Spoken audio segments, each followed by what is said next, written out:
área como uma moeda de troca, né? A gente viu isso acontecer durante o governo Sarney, teve um realinhamento ali em 2006 no governo Lula, e isso perdura até agora, principalmente quando há uma necessidade, e aí reitero aqui, da esquerda, de reconquistar essa classe média que vai ser decisiva em 2026. Então, essa política tributária, ela volta com muita força. E aí o presidente Lula, óbvio, né, agora no início, essa isenção do imposto de renda, ela tem um efeito num curtíssimo prazo, mas depois ela vai precisar de alguns ajustes aí. Só que o efeito agora, ele é muito positivo. E talvez, tanto o Davi Alcolumbre quanto o Hugo Motta, já prevendo que no ano que vem pode ter algum problema, já prevendo que o presidente Lula vai precisar deles nessa indicação do Messias ao STF, eles dão um dos recados mais duros que a gente viu em Lula 3. Nós não vamos comparecer, mesmo que sejamos convidados. A gente participou desse processo todo da isenção do imposto de renda.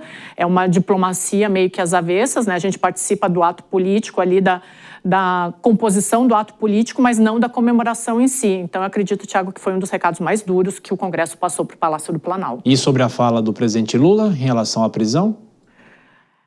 O presidente Lula, a gente sabe que teve... Até na segunda-feira a gente entrevistou o Guilherme Boulos aqui no Direto ao Ponto e nós perguntamos sobre isso. Ele disse que não teve nenhuma indicação do Palácio do Planalto para não falar sobre a prisão do ex-presidente Jair Bolsonaro, né? Pelo menos foi o que ele deixou claro ali durante o Direto ao Ponto de segunda-feira.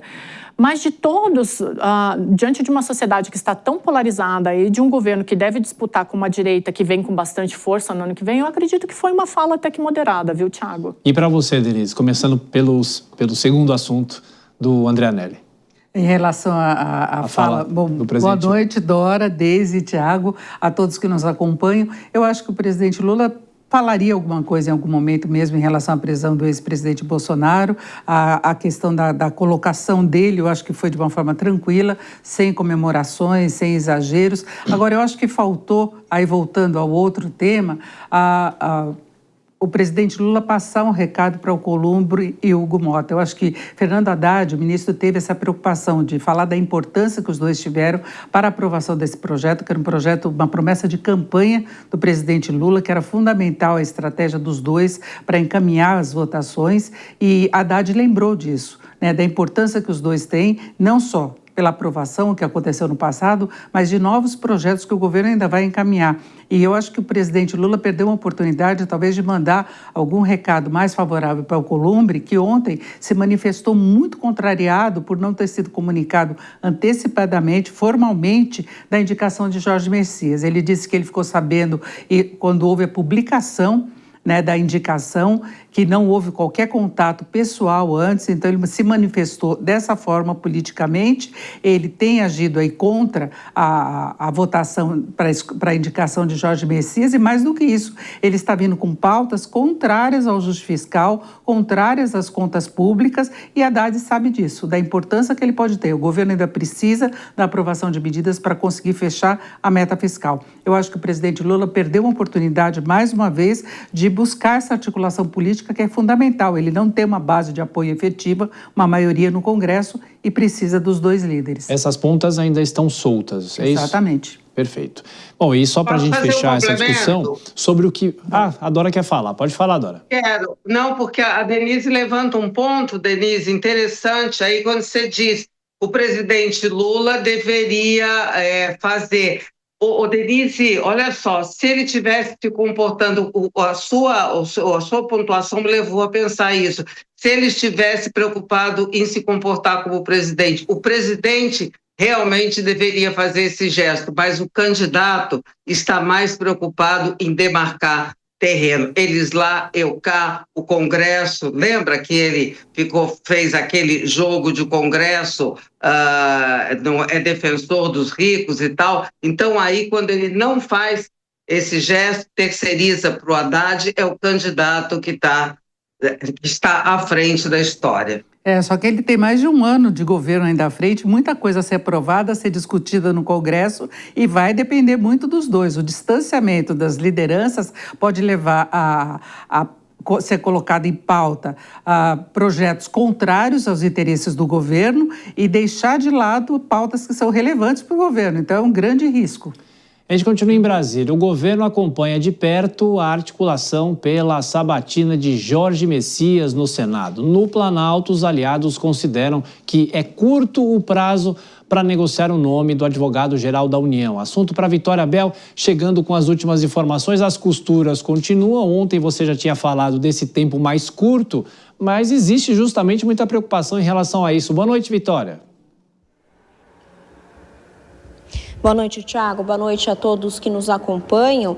O ministro da Advocacia-Geral da União, Jorge Messias, passou mais uma tarde aqui no Senado Federal, nessa quarta-feira, tentando aí se reunir com um número maior que ele poderia de senadores, numa tentativa de angariar esses votos para a sabatina dele. Ele se reuniu, por exemplo, com o líder do MDB, Eduardo Braga, e também com os senadores do PSD, Elisiane Gama, Sérgio Petecão, e inclusive com o Wellington Fagundes, que é um senador do PL. A intenção também de Jorge Messias, nos próximos dias, é investir num diálogo com os senadores evangélicos. Ele já pediu para o líder da bancada evangélica, Carlos Viana, do Podemos, uma reunião exclusivamente com os senadores dessa religião. Lembrando que Jorge Messias é da Igreja Batista e ele tem a esperança de, pelo menos, tentar garantir entre os senadores que professam aí a mesma fé que ele, os votos necessários, ou parte dos votos necessários para a aprovação dele nessa indicação ao Supremo Tribunal Federal.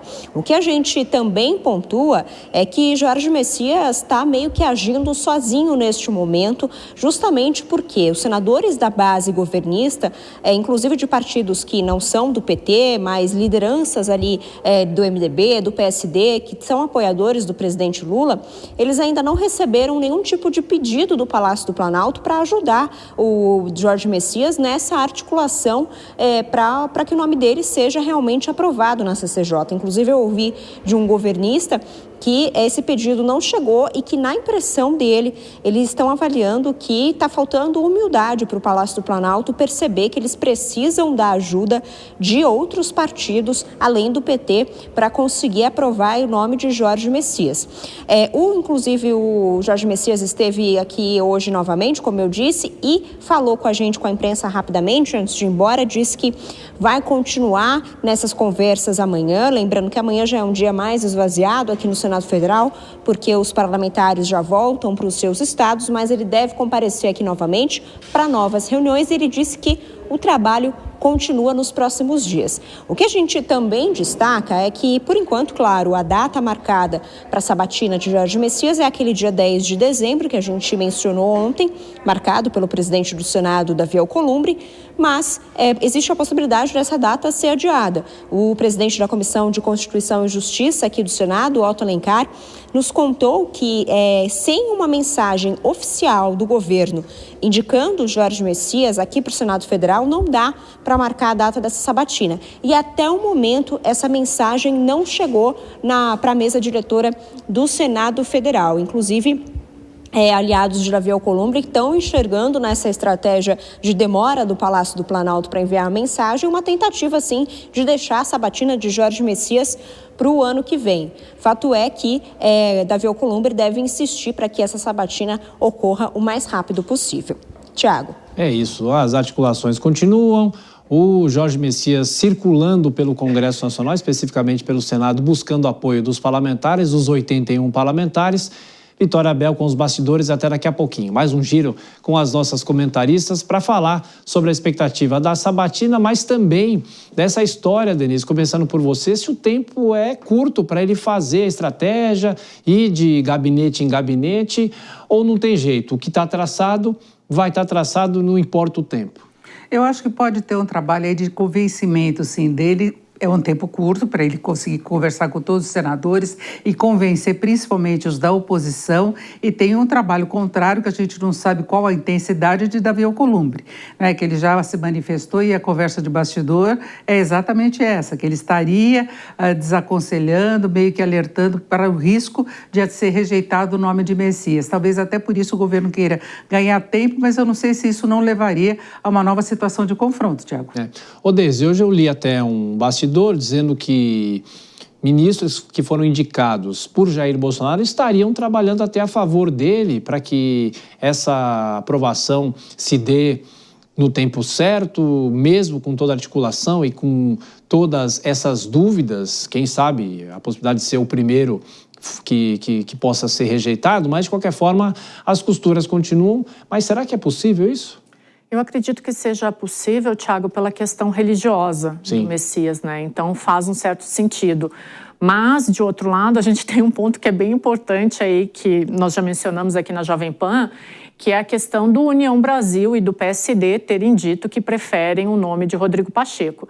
E aí, somando a tudo isso agora, essa semana aí, o que a gente acabou de mencionar, que esse recado que o Davi Alcolumbre e o Hugo Mota, né? O Hugo Mota, obviamente, não faz parte dessa questão, mas esse recado duríssimo que o Alcolumbre deu para o Palácio do Planalto, né? Eu concordo com a Denise, eu acredito que se deixar isso para o ano que vem, em período eleitoral, o período eleitoral se aproximando, isso pode agravar ainda mais. Mas nesse momento, com esse recado duro que o Palácio do Planalto recebeu, o beijamão ele vai ter que ser muito mais intenso, porque o Alcolumbre já mostrou que não está muito disposto para a conversa, não. Ô Dora, será que essa especulação vai até o dia da sabatina?